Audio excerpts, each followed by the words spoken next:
Capítulo 18. O dia em que ela teve a ideia tinha começado como qualquer outro. Era 1933, no início da primavera.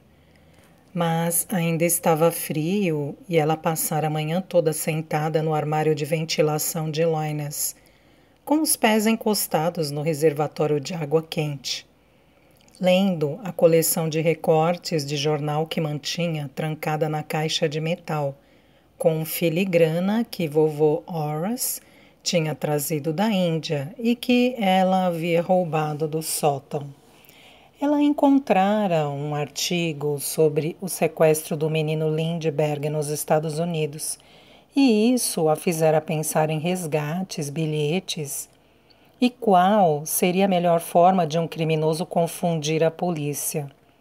Havia percebido recentemente uma percepção que coincidia com a nova obsessão por Agatha Christie, que o que faltava às suas tentativas anteriores de criar uma história era um quebra-cabeça, uma reviravolta complexa na trama destinada a enganar e confundir os leitores. Além disso, um crime. A chave para o romance perfeito. Alice tinha decidido. Era desenvolver a história em torno da solução de um crime e, ao mesmo tempo, enganar o leitor, fazendo parecer que ela estava fazendo uma coisa quando, na verdade, estava alegremente fazendo outra. Pressionando os dedos dos pés, cobertos por meias de lã, no revestimento morno do reservatório, ela rascunhou e anotou, tendo ideias a respeito de quem, por quê e, o mais importante, como. Ela ainda seguia essa linha de raciocínio depois do almoço, quando se enrolou no velho casaco de zibelina da mãe e foi procurar Ben no jardim. Lá fora o tempo estava feio, mas ele estava perto do lago, no local onde vinha construindo o jardim secreto, todo abrigado dentro de uma alta sebe circular. Estava arrancando ervas daninhas com os antebraços expostos, o suor começando a brotar e pedaços de terra colados em sua pele úmida. Não ouviu Alice chegar. Então, ela decidiu se sentar por um momento na fria borda de mármore do lago, cravando os calcanhares de suas botas Wellington nos musgos, e experimentou uma onda de prazer quando viu o exemplar de O Misterioso Caso de Styles, que tinha emprestado a ele, espreitando de sua mochila. Do outro lado do jardim, Ben afastou os longos cabelos escuros dos olhos e, finalmente, ela não conseguiu mais se segurar. Tive uma ideia brilhante. Ele se virou rapidamente, assustado. Alice, a surpresa logo deu lugar ao prazer. Uma ideia? Estive trabalhando nisso a manhã inteira e, sem querer me gabar, tenho certeza de que vai ser o melhor que escrevi até hoje. É mesmo? Sim. E então ela disse as palavras que mais tarde teria dado qualquer coisa para não ter dito. Um sequestro, Ben. Vou escrever um livro sobre um sequestro. Um sequestro, repetiu ele coçando a cabeça. De uma criança?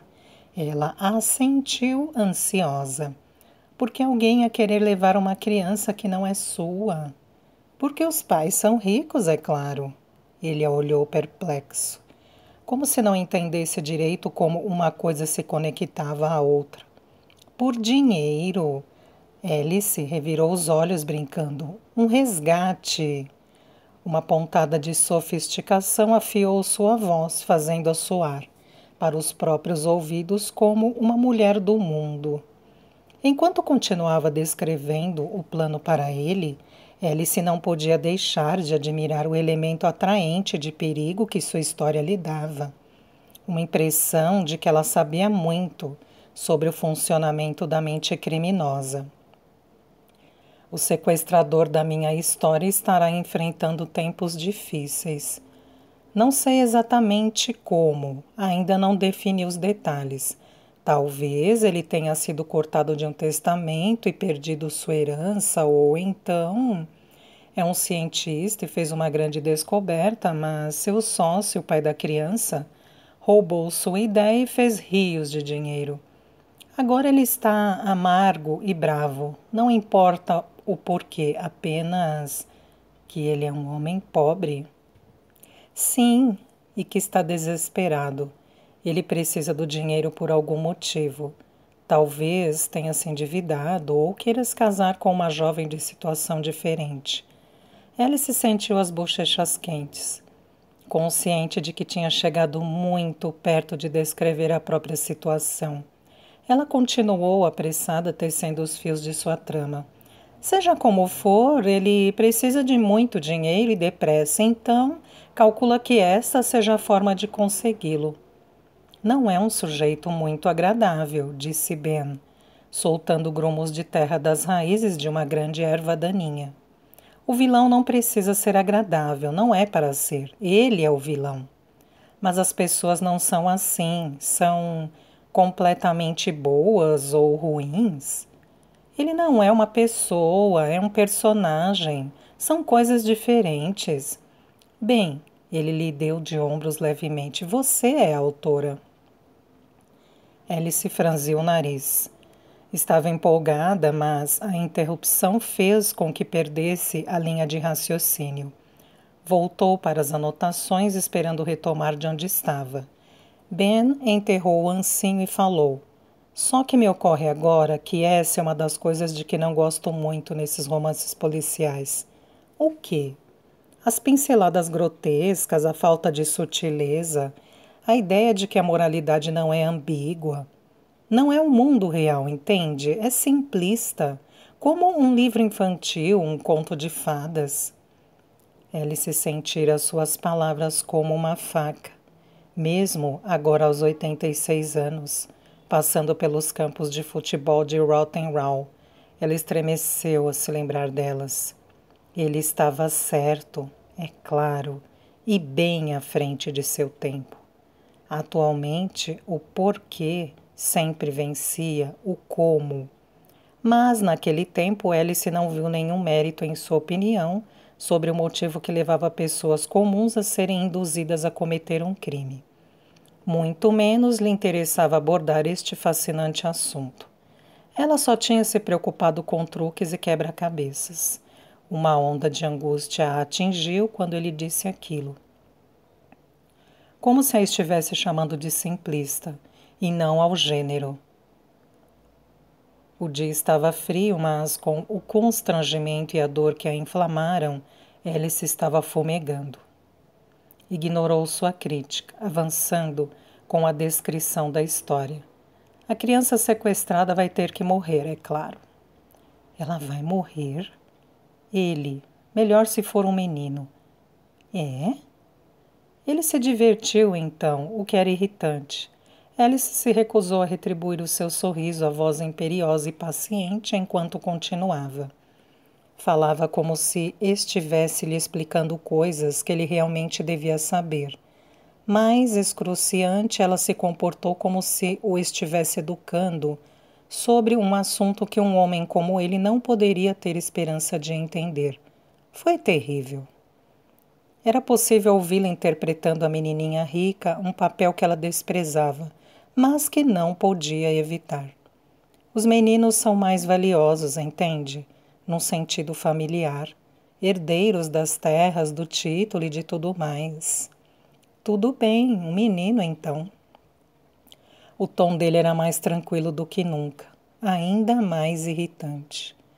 Mas por que o pobre rapaz tem que morrer? Perguntou ele. Porque um mistério de assassinato precisa de um assassinato. Mas de suas regras? Ele a estava provocando. Sabia que a tinha magoado e estava tentando fazer as pazes. Bem, ela não seria dobrada com tanta facilidade. Não são minhas regras, são do Sr. Knox, publicadas nas melhores histórias de detetives. Ah, entendo. Bem, isso é diferente. Ele tirou as luvas e pegou um sanduíche envolto em papel encerado. E quais são as outras regras do Sr. Knox? O detetive não pode ser ajudado por um acidente ou por uma intuição inexplicável. Parece justo.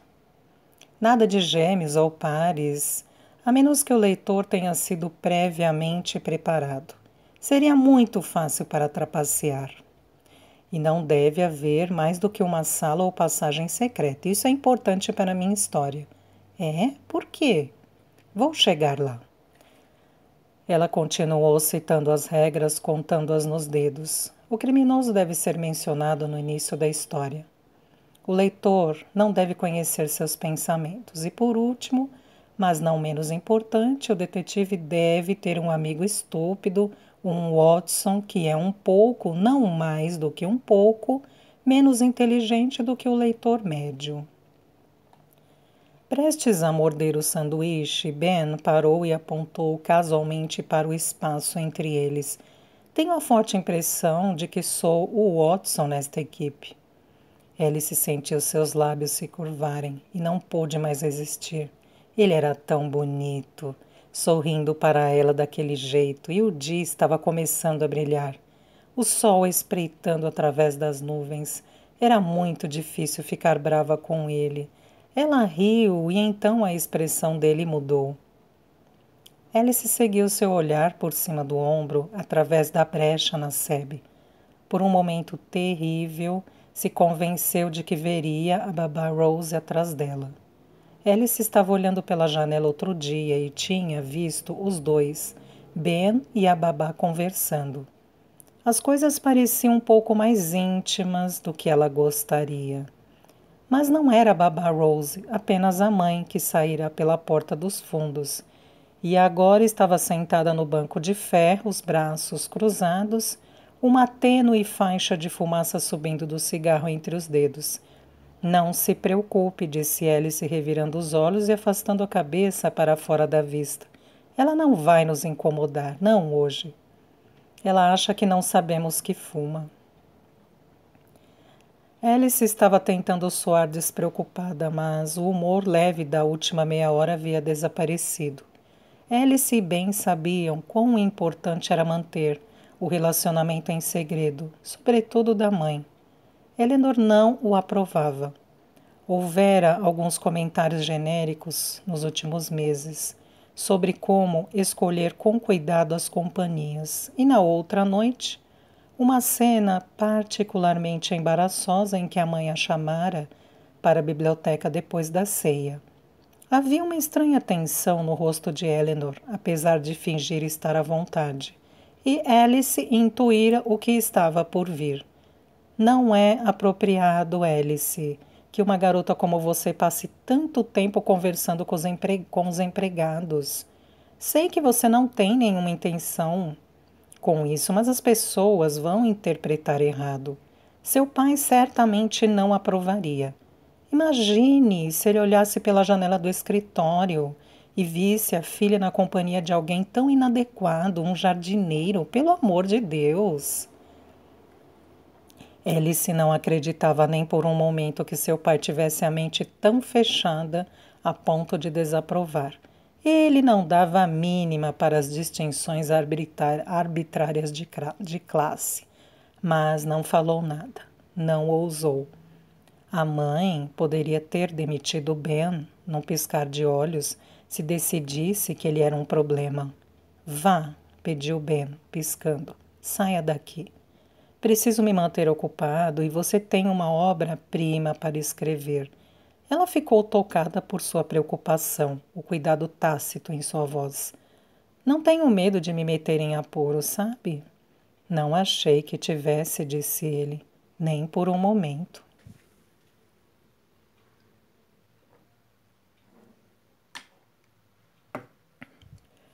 Ben lhe entregou o romance de Agatha Christie. Ela estremeceu quando seus dedos se encontraram. Conte-me quando tiver trabalhado mais em sua história. Ele balançou a cabeça num horror fingido. Matando menininhos, que horrível. O ônibus 9 passou enquanto Alice esperava para atravessar a Kensington Road. Era um dos antigos Roadmasters, o tradicional ônibus londrino de 2 andares, e à lateral tinha um anúncio de O Lago dos Cisnes, do balé Kirov. Alice teria gostado de ver a produção, mas tinha medo de que fosse muito tarde para conseguir ingressos. Ela não ia ao balé a menos que pudesse se sentar perto o suficiente para ouvir as pontas das sapatilhas dos bailarinos batendo nas tábuas do palco. A excelência era o resultado do trabalho árduo, e Alice não tinha interesse em fingir o contrário. Ela entendia que a ilusão era parte da apresentação, que os bailarinos se esforçavam para fazer parecer fácil. Sabia também que para muitos na plateia o romantismo da graciosidade sem esforço era a grande questão, mas não para ela. Alice era uma grande admiradora do rigor mental e físico e considerava que uma apresentação era bastante melhorada pelo brilho do suor nos ombros do protagonista. O suspiro de conclusão no fim do solo da bailarina, o baque seco das pontas das sapatilhas batendo na madeira enquanto ela girava e sorria. Era o mesmo que ver a estrutura nos livros de outros escritores. A consciência da construção não diminuía o seu prazer, apenas aumentava. Alice não era de disposição romântica. Esse era um dos modos pelos quais voluntariamente se distinguira de Eleanor, uma determinação infantil que se tornara um hábito. A propósito, a história de balé favorita de sua mãe era do verão em que conhecera seu pai. Era 1911, antes da guerra, e o mundo ainda era cheio de magia. Eleanor tinha contado isso com frequência ao longo dos anos. Eu estava com minha tia em Mayfair e havia conhecido seu pai naquela semana. Ele me convidou para ver os balés russos se apresentarem e eu disse sim, sem pensar duas vezes. Sem consultar minha mãe, na verdade. Você pode imaginar? Vovó Deschel quase me deserdou. Mas valeu a pena aquela noite. Como foi perfeita e como éramos jovens. Incrivelmente jovens. Ela sempre sorria quando dizia isso, reconhecendo que as filhas nunca aceitariam de verdade o fato de que seus pais haviam sido diferentes do que eram então. Nijinsky, como o espírito da Rosa, era diferente de tudo o que eu já tinha visto. Ele dançou um solo de 15 minutos e foi como um sonho. Usava uma malha de seda clara, cor da pele, sobre a qual foram presas dezenas de pétalas de seda Bakst rosa, vermelhas e roxas. A criatura mais exótica, tão bonito, como um inseto brilhante e gracioso prestes a voar.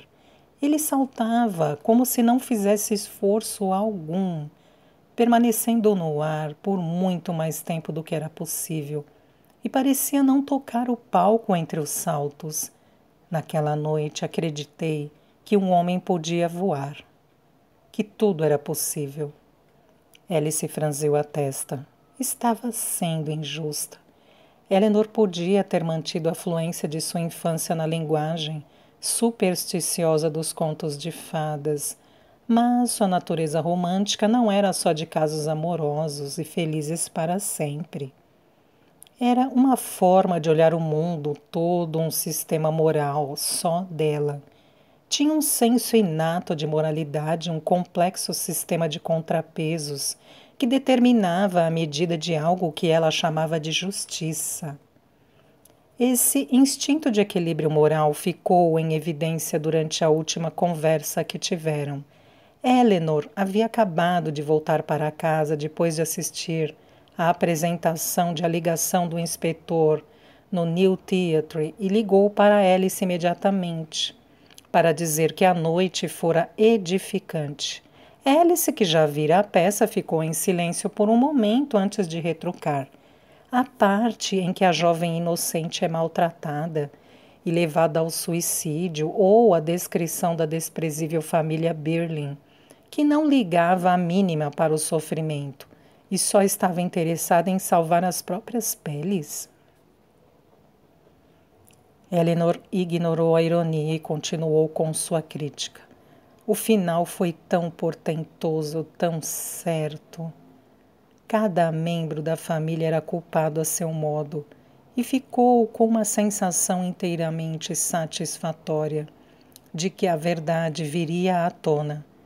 Ela também havia admirado de forma previsível a incerteza do personagem do inspetor Gould. Oh, Alice, disse decepcionada, quando a filha sugeriu que sua aparição poderia ter sido explicada com mais clareza. Isso não tem importância. Ele é um arquétipo, um símbolo, a personificação da justiça. Não importa como soube da pobre menina ou apenas quem ou o que ele realmente era. Tudo o que importa é o restabelecimento da ordem.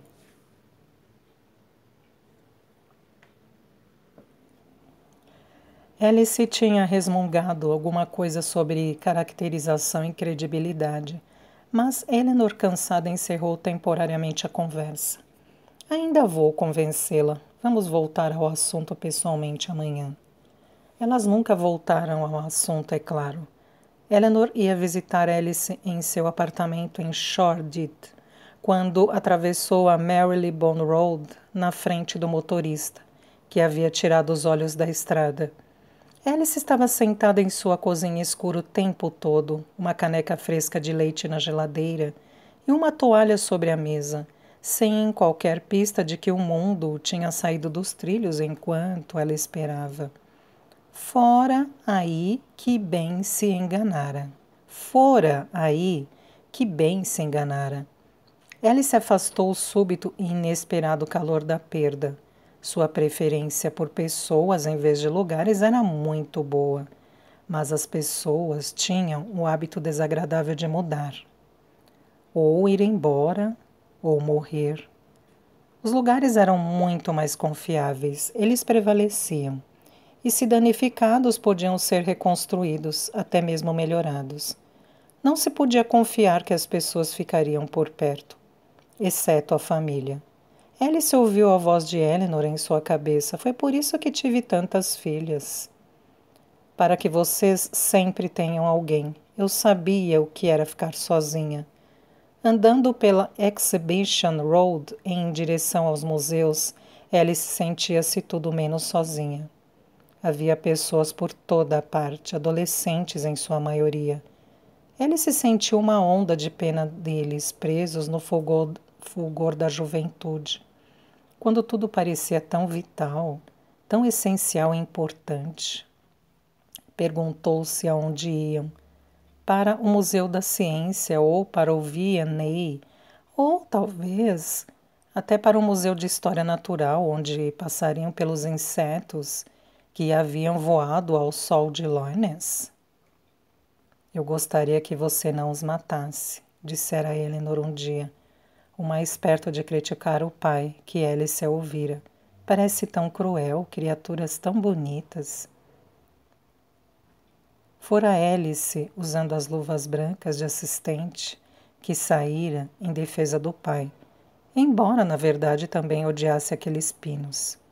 A natureza é cruel. Não é verdade, papai? Todo ser vivo tem que morrer. E eles ainda são bonitos. Agora ficarão assim para sempre. Um grupo de meninas passou correndo, rindo, e se virou para mexer com um rapaz bonito de cabelos pretos, que gritou algo indecifrável em resposta. A juventude e a exuberância deles se irradiavam em ondas que Alice quase podia enxergar. Ela se lembrava de como era ser um deles. Sentir pela primeira vez uma paixão que tornava tudo hiperreal. A atração de Ben, naquela época, fora inexorável. Tão forte que ela teria deixado de piscar antes de desistir dele. Ignorou as súplicas da mãe e continuou a se encontrar com o jardineiro, apenas se tornando mais cuidadosa do que antes. Mais ardilosa. Durante as semanas seguintes, enquanto Ben ouvia e de vez em quando tecia comentários, Alice refinou sua ideia de como encenar o sequestro perfeito. Numa bela manhã de primavera, quando o ar estava claro, depois de uma noite de chuva, e as trutas pulavam no córrego, Ela pôs seu cobertor sob um salgueiro. Ben estava cavando buracos para uma nova cerca, e Alice se deitou de bruços, os tornozelos cruzados, as pernas balançando, enquanto olhava o caderno com a testa franzida. De repente ela disse: "Parece que vou precisar de um cúmplice. Ninguém vai acreditar que o criminoso agiu sozinho." "Não?" Ela balançou a cabeça. "Difícil demais. Muitas pontas soltas para cuidar, sabe? Não é fácil sequestrar uma criança. Certamente não é um trabalho para um homem só. Um cúmplice, então. Alguém que entenda de crianças. De preferência, alguém que conheça essa criança em particular. Um adulto de confiança é bem melhor para manter o pequeno quieto."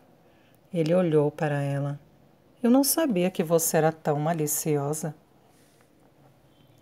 Alice recebeu o elogio com um ligeiro dar de ombros e pegou um fio de cabelo pensativa. Observou uma faixa, borrada de nuvens, flutuar pelo céu azul. Ben parou a escavação para enrolar um cigarro. "Mas isso é bem mais complicado, não é?" Alice olhou para ele, movendo a cabeça para que seu ombro bloqueasse o sol. "Por quê?" "Bem, uma coisa é nosso criminoso planejar um sequestro. Ele é um criminoso, quer dinheiro. Mas quais são as chances dele encontrar uma segunda pessoa, alguém em que confie o suficiente para revelar seus planos covardes e que esteja disposto a se envolver?" "Simples, ele tem um amigo criminoso, alguém que conheceu na prisão." Ben selou o papel de cigarro. Muito fraco. Um amigo com quem ele se ofereceu para dividir o dinheiro? Teria que ser muito dinheiro, é um risco enorme. Alice pressionou a ponta da caneta contra os lábios, batendo ligeiramente enquanto refletia. Ela se perguntou em voz alta: por que uma pessoa concordaria com isso? Por que alguém ajudaria a cometer um crime? Tem que haver algum bom motivo para a mulher também. Mulher? Alice sorriu maliciosamente. As pessoas tendem a não suspeitar das mulheres em casos de crime. Não quando se trata de crianças, pelo menos. Uma mulher será a cúmplice perfeita. Bem, então... Ele se ajoelhou na beirada do cobertor. Eles estão apaixonados. As pessoas fazem tudo o que não devem por amor. O coração de Alice bateu contra o chão duro, como se pudesse explodir para fora do peito. As palavras dele estavam carregadas de significado. Sugestões, uma promessa. Ultimamente ele vinha falando muito mais coisas assim, dirigindo a conversa para assuntos como amor, vida e sacrifício. Ela tentou manter o tremor fora de sua voz. Amor. Sim. A mente dela estava cheia das coisas que faria de bom grado por amor. Ela podia sentir a pele do pescoço começar a ruborizar. Tinha a certeza de que Ben notaria. Forçou-se a pensar em sua história, a se concentrar apenas em sua trama. Pelo menos ele acha que estão apaixonados. Não estão? Infelizmente para ele não. Ela tem o próprio motivo para se envolver. Ela é uma escrava branca. Ela quer vingança. Vingança contra a família do bebê. Por quê? Alice ainda não tinha pensado nisso. Acenou com a mão impaciente. O que importa é que ela planeja trair o seu amante. Concorda em ajudá-lo. Eles traçam o plano, roubar a criança de seu quarto e levá-la para outro lugar. Escrevem o bilhete pedindo resgate, mas nunca o enviam.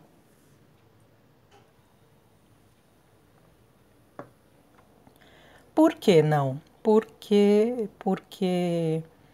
a bolha de uma descoberta na trama cresceu dentro dela e a aqueceu. Ela se sentou depressa. Porque você está certo, completou. A mulher não quer metade do dinheiro, ela quer a criança. Quer? Ela não quer devolvê-lo, quer ficar com ele, ela o ama. Ama em tão pouco tempo? Ele é um menino adorável, ou talvez ela já o amasse. Está relacionada a ele de alguma forma.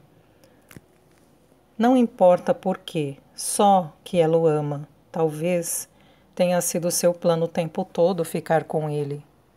Nosso criminoso não vai gostar disso. Não, sem dúvida. Ele precisa desse dinheiro. Era o seu plano e já passou por muitos problemas e teve despesas para realizar o sequestro. E então? Então eles discutem. A mulher tenta levar a criança, o homem a ameaça, eles brigam. Um sorriso de realização se espalhou em seu rosto e ela suspirou com satisfação encantada. A criança morre. Na briga? Por que não? Parece um pouco sombrio. Então, dormindo. Isso não importa agora. Talvez já esteja indisposto e durma profundamente, ou então. Ela se empertigou. Eles o sedaram. Queriam facilitar o sequestro, mas calcularam mal. Os comprimidos para dormir são para adultos e a dose é muito forte. Estragaram o seu próprio plano. O bilhete de resgate nunca é enviado e nenhum deles recebe um único centavo ou a criança. Ah, bem. Ela esticou a mão no impulso para apertar a dele. É perfeito. Atravessando no sinal, perto da estação de metrô de South Kensington, Alice viu a tenda de flores pintada de verde na rotatória próxima. No balde, na frente do expositor, havia ramos de rosas e um arranjo em particular chamou sua atenção. Um sortimento de cores que traziam à mente a descrição de sua mãe sobre o traje do espírito da rosa. Por um capricho, decidiu levar um arranjo para Débora, que estaria ansiosa a essa altura, olhando para o relógio em sua sala. O elegante relógio preto sobre a lareira, que tinha sido presente de casamento, e se perguntando quando Alice chegaria. Ela não esperaria à toa, pois isso não era do feitio de Débora. Usaria o tempo com sabedoria, cuidando da correspondência ou polindo relíquias de prata, cumprindo uma das muitas tarefas com as quais senhoras de certa idade e classe preenchiam o seu tempo. Um homem pequeno de cabelos escuros e avental de florista apareceu, e Alice apontou para as rosas. Estão cheirosas? Muito. Aroma natural? Ela se inclinou e fungou, como a chuva que cai. Alice estava em dúvida. Ela não tolerava que as flores fossem borrifadas com óleos perfumados, mas fez a compra mesmo assim. O dia do julgamento se abatia sobre ela, que se sentia estranhamente imprudente. Ela esperou enquanto o florista enrolava os caules no papel de açougue e amarrava o embrulho com um fio marrom. E então continuou em direção a Chelsea, olhando as flores enquanto caminhava. Débora ficaria satisfeita com elas e Alice estava contente. Sua satisfação foi ligeiramente azedada pela preocupação rastejante de que Débora poderia supor que o presente fosse uma tentativa de amansá-la. Era estranho estar a caminho de confessar um terrível segredo a alguém que a conhecia quase tão bem quanto ela própria. Alice nunca disse nada a ninguém. Logo após o sequestro de Theo, ela esteve muito perto de contar à polícia tudo o que sabia. Foi Ben. Praticou dizer várias vezes em sua mente, indo tão longe a ponto de descer as escadas na ponta dos pés e espreitar pela porta da biblioteca. Ben Monroe levou Theo. Contei-lhe sobre o túnel. Foi ideia minha, mas nunca quis que isso acontecesse. Ela imaginou seus olhares incertos e se ouviu dizer: eu ouvi naquela noite na beira do bosque. Saí da festa e fui dar uma caminhada. Estava escuro, mas os fogos de artifício começaram e eu o vi perto do alçapão do túnel. Sei que foi ele. A cada vez, porém, ela se detinha. seu instinto de autopreservação se impondo muito forte. Tinha sido fraca e estava com medo.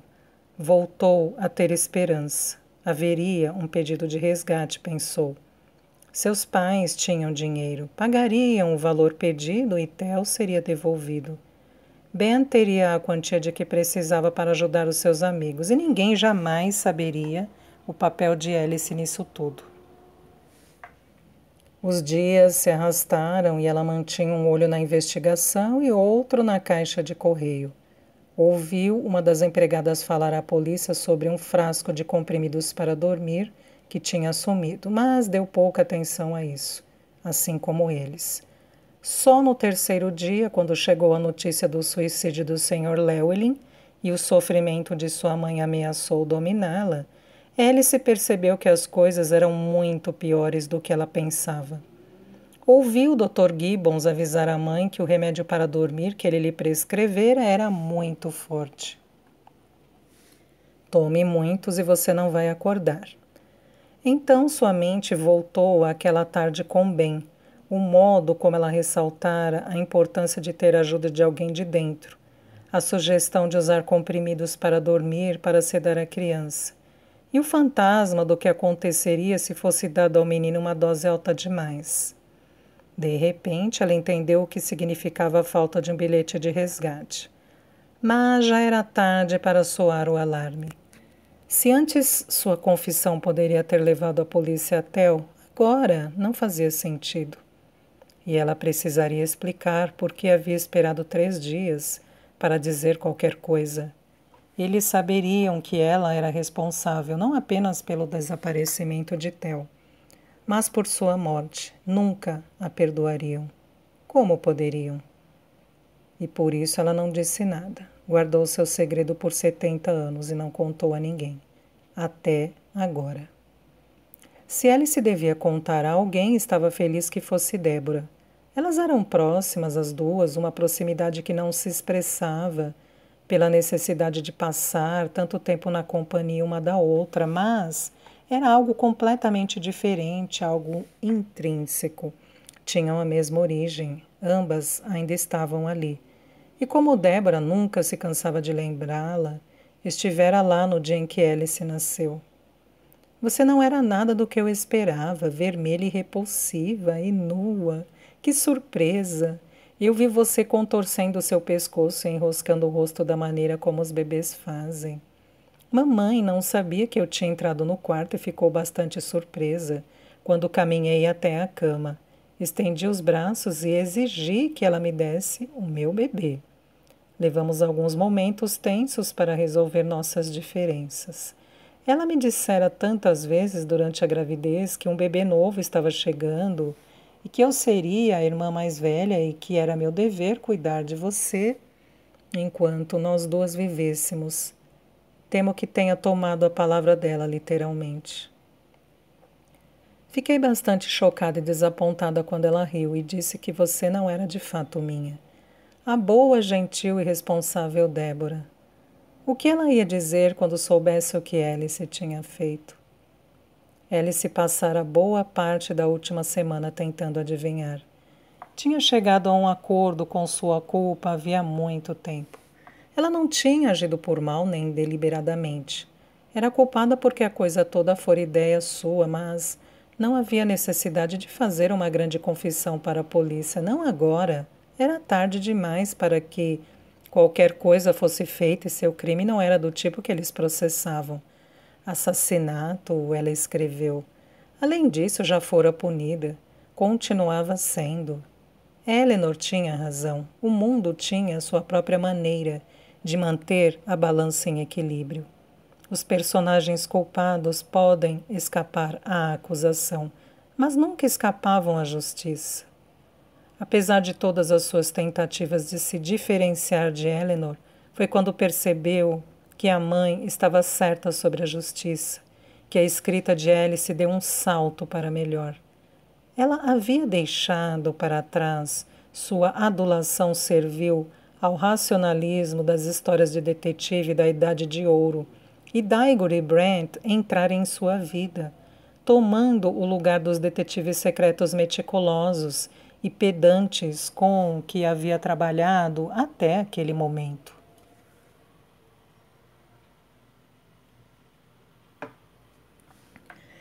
Ela disse a pessoas, jornalistas, leitores, que ele lhe viera em um sonho, que era quase verdade. Ela o encontrara no fundo de uma garrafa de uísque, nos meses moribundos da guerra. Ela estava pensando em Cleme, na conversa que nunca tiveram, sobre o que a irmã vira pela janela da casa de barcos.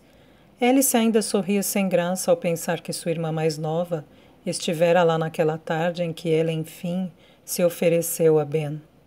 Tinha ficado tão satisfeita consigo mesma quando bateu de leve à porta, o manuscrito na mão.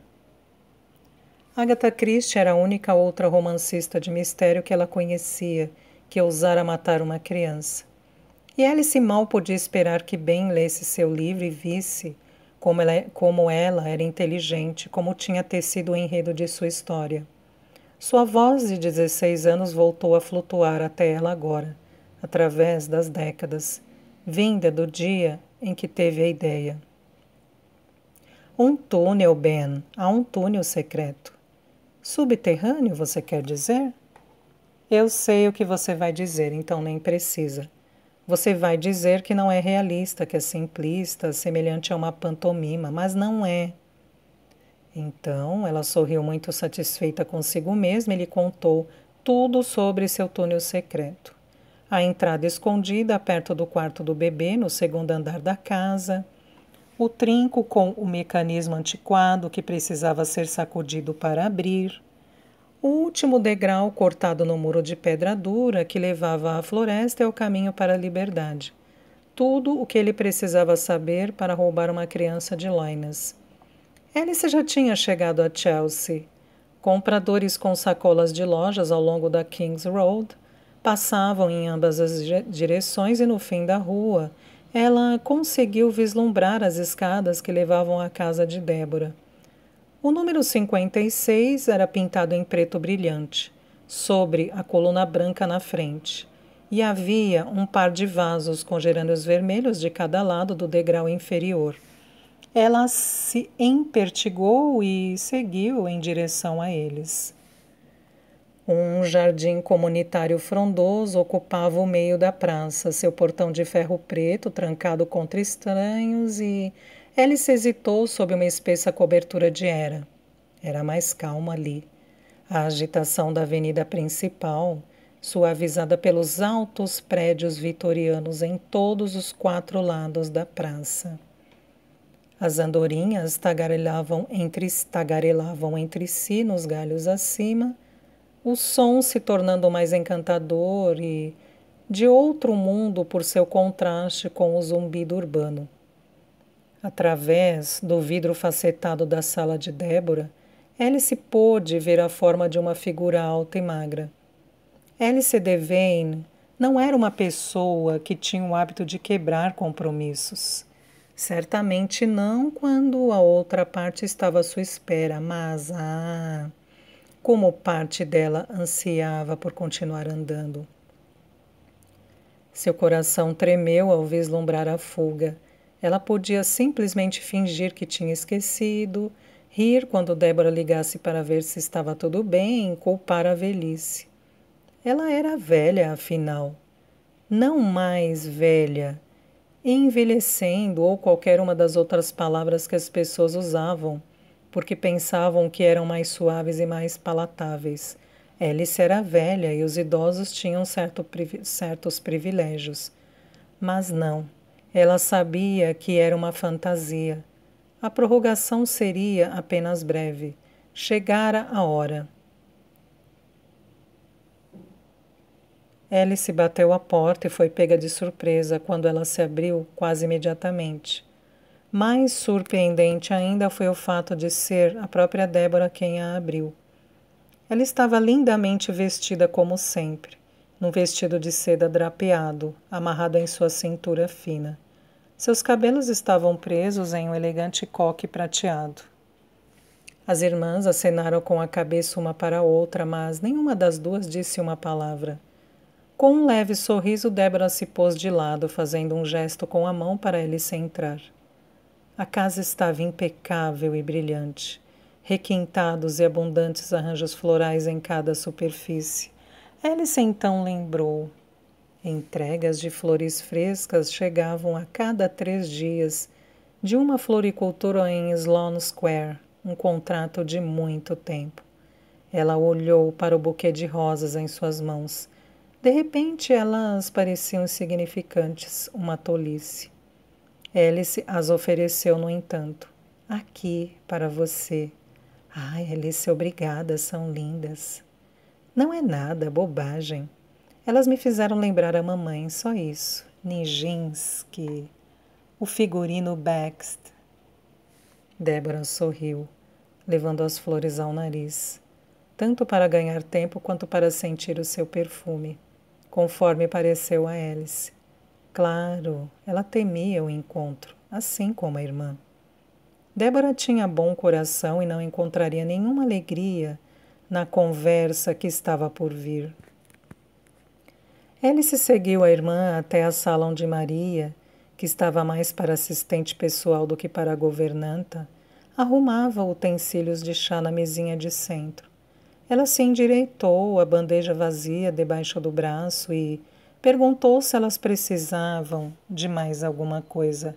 Um vaso, por favor, Maria. Alice trouxe isto, não são lindas? Belas cores, concordou Maria. Você gostaria de deixá-las aqui na sala? No meu quarto, acho. Maria pegou as flores da mão de Débora e saiu como um raio, eficiente e veloz. Alice lutou contra a vontade de chamá-la de volta para perguntar sobre sua mãe ou seus muitos irmãos e manter a governanta lá só mais um pouco. Mas não foi isso que fez, e as partículas de ar da sala se moveram para preencher o espaço da ausência de Maria. As irmãs se entreolharam e, sem dizer uma palavra, sentaram-se uma de frente para a outra, nos sofás de linho. Então Alice notou um livro sobre a mesa entre elas, um marcador de couro em alguma parte perto do fim. O reconhecimento foi instantâneo e visceral. Seu pai carregava sempre aquela edição dos poemas de Keats com ele, um favorito que o confortara ao longo dos anos, apertando-o junto de si, até mesmo em seu leito de morte. A visão do livro agora fez as bochechas dela se aquecerem, como se os pais estivessem com eles na sala, esperando para ouvir o que ela havia feito. Chá? Por favor. O gorgolejo límpido e rápido do chá sendo derramado do bule foi angustiante. Alice teve a sensação de que todos os seus sentidos estavam aguçados. Ela estava ciente de uma mosca voando ao largo da bandeja, de Maria movendo-se lá em cima, do fraco e persistente cheiro de limão no lustramóveis. A sala estava muito quente e ela deslizou a ponta do dedo sob o colarinho para levantá-lo do pescoço. O peso de sua confissão iminente a pressionava. Débora, preciso... Não. Perdão? Por favor. Débora pousou o bule e apertou firmemente as pontas dos dedos. Ela esfregou as mãos com força e as afundou no colo. O gesto era de angústia. Seu rosto estava pálido e contraído e, de repente, Alice percebeu que tinha entendido tudo errado. Que ela não estava ali para falar sobre Ben. Que sua irmã estava doente, talvez até morrendo, e ela, Alice, tinha sido egoísta demais para perceber. Débora. A boca da irmã se apertou. Sua voz era pouco mais que um sussurro. Ah, Alice, é um fardo. O quê? Eu deveria ter falado há anos. Eu quis falar. De verdade. Houve tantas ocasiões ao longo desse tempo todo em que eu quase... E então, outro dia no museu, quando você mencionou Loines, o jardineiro, você me surpreendeu, eu não estava preparada. Não era uma doença, então. Claro que não. Alice quase riu de seu instinto ilimitado de autopreservação. Ali estava ela sentada no confessionário, ainda procurando uma rota de fuga. Lá fora, um táxi rondava a rua. Alice teve um vislumbre através das cortinas finas. Ela queria estar dentro desse táxi indo embora para longe, para qualquer lugar, menos ali. Theo, disse Débora, e Alice fechou os olhos, esperando o que ela sabia que estava por vir. Eu sei o que aconteceu com ele. Depois de toda a sua agonia, depois de anos guardando o segredo para si mesma, de conviver com a culpa, tudo acabara. Alice sentiu-se surpreendentemente leve. Ela nem precisava dizer nada. Débora já sabia. Débora, começou, Eu sei de tudo, Alice. Eu sei o que aconteceu com Theo. E isso está me deixando louca. Foi culpa minha, sabe? Tudo o que aconteceu foi culpa minha.